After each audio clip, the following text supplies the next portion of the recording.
Di balik peristiwa kelam yang mengguncang Indonesia pada tahun 1965, ada kisah tersembunyi yang jarang terungkap. Pertemanan antara Soeharto dan Syem Kamalizaman, dua tokoh yang memainkan peran penting dalam gerakan 30 September 1965 atau G30S, menyimpan rahasia besar yang menyentuh akar sejarah Republik ini. Tapi, bagaimana mungkin dua individu yang berasal dari latar belakang berbeda bisa terhubung dalam permainan kekuasaan yang mempengaruhi nasib bangsa? Inilah kisah mereka.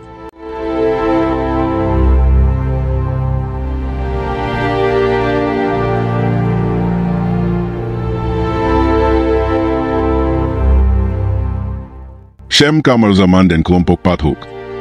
Syem Kamalizaman bin Ahmad Mubaidah lahir di Tuban, sebuah kota pesisir di pantai utara Jawa Timur yang sejak abad ke-19 menjadi titik simpul perdagangan, persinggahan para ulama, dan aktivitas kaum Hadrami, Arab perantauan. Ia berasal dari keluarga pedagang Arab, golongan elit religius yang memiliki jejaring sosial kuat, baik di kalangan santri maupun pengusaha lokal. Meskipun berasal dari keluarga agamis, Syem tumbuh di era ketika pergaulan politik dan intelektual di kalangan pemuda Indonesia sedang mengalami transformasi besar. Pendidikan dasarnya ia jalani di Surabaya, kota pelabuhan yang menjadi pusat kegiatan nasionalis, sosialis, hingga komunis. Di Surabaya inilah, Syem muda mulai bersentuhan dengan gagasan modern, membaca, berdiskusi, dan mengenal pemikiran progresif yang menyala di ruang-ruang diskusi pemuda dan buruh. Namun titik balik paling penting dalam pembentukan karakter Syem terjadi saat ia pindah ke Yogyakarta menjelang pendudukan Jepang, sekitar tahun 1942. Yogyakarta kala itu tidak hanya menjadi pusat kebudayaan Jawa, tetapi juga jantung pergerakan pemuda intelektual yang beragam, dari Islamis, nasionalis, sosialis, hingga komunis. Disinilah Syem bergabung dengan kelompok Pathuk. Kelompok Pathuk bermula dari sekelompok pemuda yang berkumpul di sebuah rumah kecil di daerah Pathuk, sebelah barat Malioboro. Mereka tidak memiliki struktur formal, tetapi terikat oleh kegelisahan yang sama terhadap masa depan Republik. Mereka membaca buku-buku yang dianggap berbahaya oleh penguasa kolonial dan Jepang, karya-karya Karl Marx, Engels, Lenin, bahkan Trotsky, serta tulisan-tulisan Sultan Syahrir dan Tan Malaka. Dalam Java in a Time of Revolution, sejarawan Benedict Anderson mencatat, kelompok seperti Pathuk adalah cerminan dari revolusi Indonesia yang sesungguhnya, bukan hanya perjuangan fisik, tapi juga perang gagasan. Mereka adalah sel-sel kecil yang memadukan nasionalisme, sosialisme, dan intelektualisme dengan keberanian militan yang melampaui usia mereka. Tokoh-tokoh dalam kelompok Pathuk seperti Kusumo Sunjoyo, Permadi Jo, Den Nyoto, dan Daino merupakan pelajar yang sangat progresif. Mereka percaya bahwa pembebasan Indonesia tidak cukup hanya dengan merdeka secara politik, tapi juga harus ditopang kesadaran kelas dan keadilan sosial. Oleh karena itu, mereka mendalami Das Kapital karya Marx bukan sebagai hobi, tapi sebagai alat analisis struktur kolonial dan feudalisme Jawa. Menurut pengakuan lisan dari mantan anggota kelompok tersebut, kelompok ini juga sering menyelenggarakan simulasi diskusi parlemen, menyusun manifesto, dan membuat selebaran gelap yang menyerukan antifasisme dan kemerdekaan. Aktivitas ini membuat mereka disebut sebagai Mars House oleh kelompok-kelompok lain di Yogyakarta, sebuah julukan yang menunjukkan reputasi mereka sebagai pusat radikal intelektual. Di tengah represi pendudukan Jepang dan kemudian kekacauan revolusi kemerdekaan, Yogyakarta menjadi tempat lahirnya banyak simpul gerakan bawah tanah. Kelompok Pathuk menjadi semacam inkubator bagi generasi muda untuk berpikir bebas, membentuk gagasan, dan membangun jaringan ideologis yang akan menjadi dasar konflik besar setelah kemerdekaan. Syem, dalam konteks ini, adalah seorang ideologi training. Ia tidak hanya aktif membaca, tetapi juga mengorganisir, merekrut, dan menjalin hubungan antar kelompok. Beberapa sejarawan, seperti John Rawls dalam Dalih Pembunuhan Massal, menyebutkan bahwa kader-kader seperti Syem memang telah memiliki pengalaman bawah tanah sejak masa remaja, yang sangat berguna ketika ia naik ke posisi penting dalam biro khusus PKI. Dari rumah kecil di Pathuk, Syem memulai perjalanan panjang sebagai seorang revolusioner. Ia adalah bukti bahwa banyak pelaku politik pasca kemerdekaan tidak datang dari panggung elit, tetapi dari lorong-lorong diskusi sempit dan perlawanan senyap. Dan ketika konflik ideologi di Indonesia mencapai puncaknya pada pertengahan tahun 1960-an, sosok Syem muncul kembali bukan sebagai anak pedagang Arab dari Tuban, tapi sebagai arsitek bayangan dari sebuah operasi yang akan mengubah sejarah negeri ini untuk selamanya. Perpecahan jalan, sosialis, komunis, dan militer.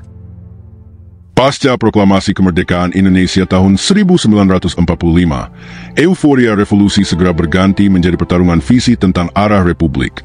Kelompok-kelompok pemuda seperti PATHUK, yang awalnya bersatu dalam semangat melawan kolonialisme, mulai terpecah jalannya ketika menghadapi kenyataan politik yang lebih kompleks. Bukan hanya tentang bagaimana mengusir Belanda, tetapi Indonesia seperti apa yang harus dibangun? Inilah pertanyaan yang memisahkan banyak ikatan lama, termasuk ikatan dalam kelompok PATHUK. Beberapa tokoh PATHUK yang berpikiran sosial demokrat dan terinspirasi oleh Sultan Syahrir bergabung dengan Partai Sosialis Indonesia. Mereka percaya bahwa pembangunan Indonesia harus dilakukan melalui proses parlementer yang rasional dengan penekanan pada kebebasan individu, ekonomi terencana, dan anti-totalitarianisme. Namun sebagian lain, terutama mereka yang melihat ketimpangan sosial sebagai akar utama penjajahan dan kekacauan republik, tertarik pada ide-ide komunisme revolusioner. Mereka kemudian mendekat ke Partai Komunis Indonesia, yang saat itu mengalami kebangkitan kedua di bawah kepemimpinan Dipa Nusantara Aidit. Disinilah Syam Kamaruzaman memilih jalannya. Dengan latar belakang intelektual dan pengalaman dalam kerja bawah tanah, Syam menjadi kandidat ideal untuk memimpin unit paling rahasia dalam tubuh PKI, Biro Khusus Special Bureau. Unit ini tidak bersifat organisatoris dalam arti umum, melainkan jaringan tersembunyi yang bertugas membangun pengaruh PKI di dalam militer, kepolisian, dan badan intelijen dunia yang selama ini menjadi medan kekuasaan lawan ideologis mereka, yakni Angkatan Darat. John Rosa, dalam bukunya Dalih Pembunuhan Massal, menjelaskan, Biro Khusus bekerja dalam struktur paralel yang tak terlihat dari hierarki partai resmi. Syam adalah kepala intelijen partai, dan tugasnya adalah membuat PKI hadir di tempat-tempat yang secara resmi menutup diri dari pengaruh komunisme, barak-barak militer, pos komando, dan meja kerja perwira. Dalam kerja senyapnya, Syam bahkan diyakini membentuk hubungan-hubungan pribadi dengan sejumlah perwira, terutama dari kalangan perwira menengah yang kecewa pada elit militer pasca kemerdekaan. Dalam konteks inilah, dugaan relasi lamanya dengan Soeharto menjadi relevan. Soeharto, yang juga berasal dari jalur revolusi gerilya di sekitar Yogyakarta, adalah sosok yang dikenal sebagai perwira militer yang berhati-hati dan oportunis. Menurut banyak pengamat, termasuk Salim Said dalam Genesis of Power, Soeharto bukan seorang ideolog, tetapi seorang praktisi kekuasaan. Namun ia memiliki jaringan sosial yang panjang dari masa revolusi. Ia bukan asing bagi para aktivis pemuda kiri dari masa kelompok PATHUK. Bahkan, Daino, tokoh PATHUK dan kawan lama Syam, pernah menjadi tempat curhat Ibu Tin Soeharto mengenai keinginan suaminya keluar dari militer karena alasan ekonomi. Ini menandakan bahwa hubungan personal antara tokoh-tokoh PATHUK tetap terjaga meski jalan hidup mereka berbeda jauh. Relasi inilah yang menjadi bahan spekulasi banyak sejarawan. Apakah ada komunikasi ideologis atau hanya hubungan sosial biasa? Apakah Syam memanfaatkan jaringan lamanya untuk menyusupkan pengaruh ke dalam militer, atau bahkan menjalin transaksi taktis dengan Soeharto? Perpecahan ideologis ini tidak hanya membentuk karir individu, tetapi menjadi sumbu konflik besar nasional. Kelompok yang dulu duduk bersama di ruang PATHUK mendiskusikan Mars dan kemerdekaan, kini saling curiga, saling intai, dan akhirnya saling bunuh dalam konflik berdarah tahun 1965. Syam menjadi arsitek senyap operasi G30S. Soeharto memanfaatkan kekacauan itu untuk mengambil alih kekuasaan. Sementara tokoh-tokoh lain dari PATHUK yang memilih jalan sosialis, seperti yang berada di PSI, banyak yang tersingkir, diasingkan, atau bungkam melihat kedua kawannya, si komunis dan si tentara, memainkan akhir yang tragis dari revolusi yang dulu mereka mimpikan bersama. Simpul Soeharto, Daino, Syam. Dalam sebuah wawancara penting yang dilakukan oleh Salim Said, peneliti militer dan penulis buku Gestapo 65, PKI, Aidit, dan Soeharto, muncul testimoni yang mencolok dari Daino, salah satu tokoh tua kelompok PATHUK. Dalam wawancara itu, Daino mengungkapkan bahwa Ibu Tin Soeharto, istri Soeharto, pernah datang kepadanya untuk berkonsultasi soal rencana suaminya yang ingin keluar dari militer karena alasan finansial. Pernyataan ini tampak sederhana, namun menyimpan kedalaman makna yang jauh lebih besar. Dalam konteks pertarungan ideologis pasca kemerdekaan, di mana kelompok-kelompok kiri dan militer kerap berhadapan-hadapan dalam ketegangan struktural dan politik, testimoni ini menjadi bukti bahwa jaringan personal antar individu dari masa perjuangan tetap eksis, melampaui batas formal ideologi dan institusi. Soeharto, meskipun dikenal sebagai sosok konservatif militeristik, dan kelak menjadi musuh utama komunisme, ternyata masih menjalin kontak dengan bekas rekan-rekannya dari masa muda, termasuk mereka yang berpikiran kiri. Daino, sebagai bagian dari lingkaran Pathuk yang terhubung secara ideologis dengan tokoh seperti Syam Kamaruzaman, menjadi penghubung penting yang membuka kemungkinan-kemungkinan historis yang selama ini ditutupi narasi resmi Orde Baru. Kelompok Pathuk, yang dahulu merupakan rumah bagi semangat anti-kolonialisme, menjadi tempat bersatunya pemuda lintas kelas dan ideologi. Mereka mengikat diri bukan hanya karena kesamaan pemikiran, tetapi juga pengalaman bersama, hidup dalam bayang-bayang penjajahan, bertempur secara gerilya, dan berbagi cita-cita tentang republik yang merdeka dan adil. Ikatan emosional semacam ini, sebagaimana diungkap oleh Benedict Anderson, tidak mudah terputus. Bahkan ketika para anggotanya tersebar ke berbagai jalur, militer, partai politik, gerakan kiri, relasi itu seringkali tetap berjalan dalam bentuk informal dan senyap. Seperti dijelaskan Anderson, bukan tidak mungkin bahwa ikatan-ikatan yang terbentuk dalam kelompok pemuda revolusioner pada tahun 1940-an bertahan sebagai jaringan informal hingga tahun 1960-an, kadang bersifat ideologis, kadang sekadar bersifat kekeluargaan. Dalam konteks ini, Syam Kamaruzaman, pemimpin Biro Khusus PKI, bisa saja memelihara simpul personal dengan Soeharto melalui Daino atau jalur lain dari jaringan Pathuk. Syam adalah ahli strategi bawah tanah, dan keterampilan utamanya adalah membina jaringan sosial politik yang tidak kasat mata. Apakah hubungan itu dimanfaatkan untuk menyusup ke militer? Atau bahkan menjadi bagian dari skenario G30S yang belum terkuak secara penuh? Meskipun tidak ada bukti langsung bahwa Soeharto dan Syam melakukan koordinasi menjelang G30S, fakta bahwa mereka pernah berada dalam simpul pergaulan dan pengalaman yang sama, membuat banyak sejarawan tidak menolak kemungkinan adanya komunikasi tidak formal.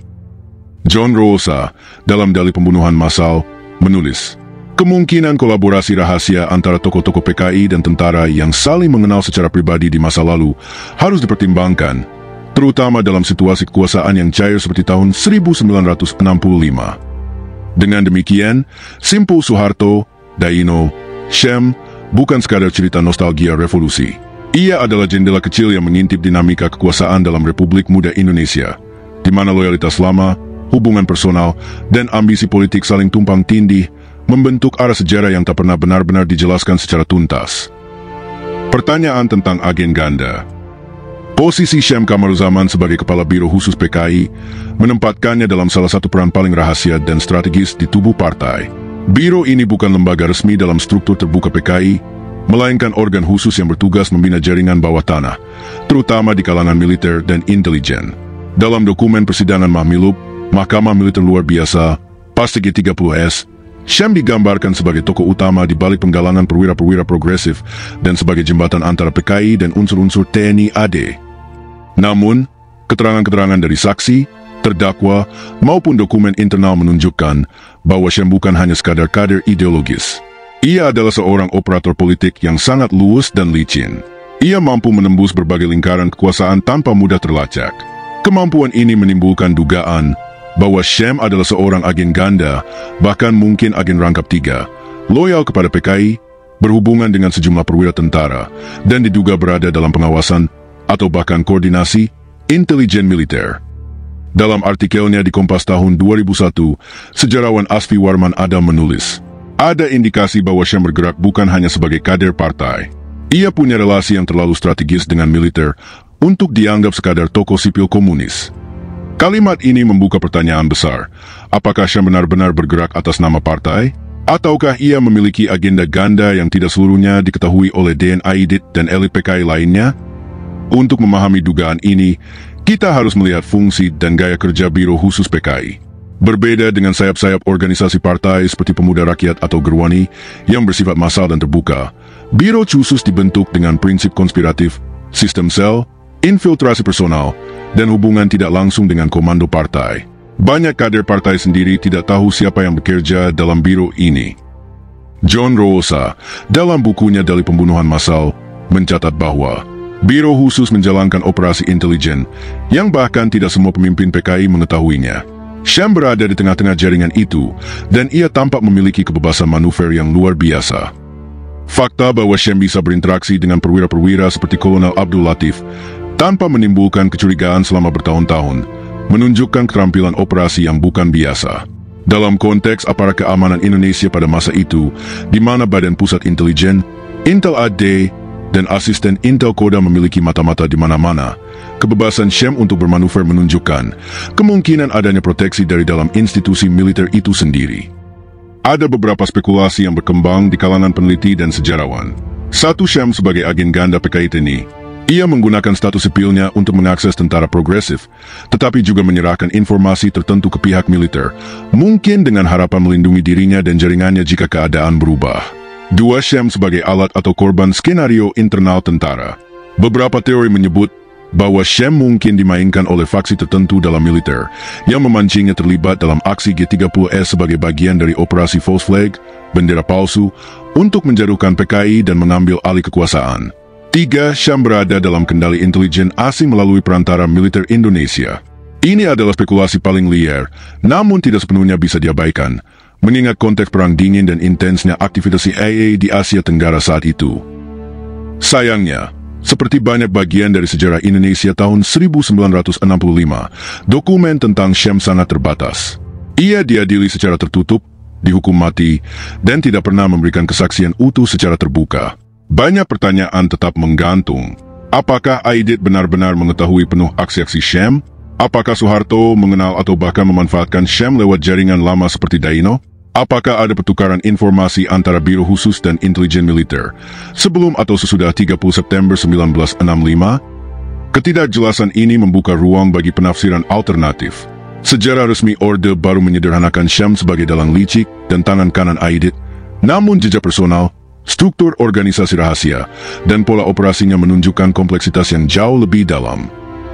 Pertemanan yang berakhir tragis.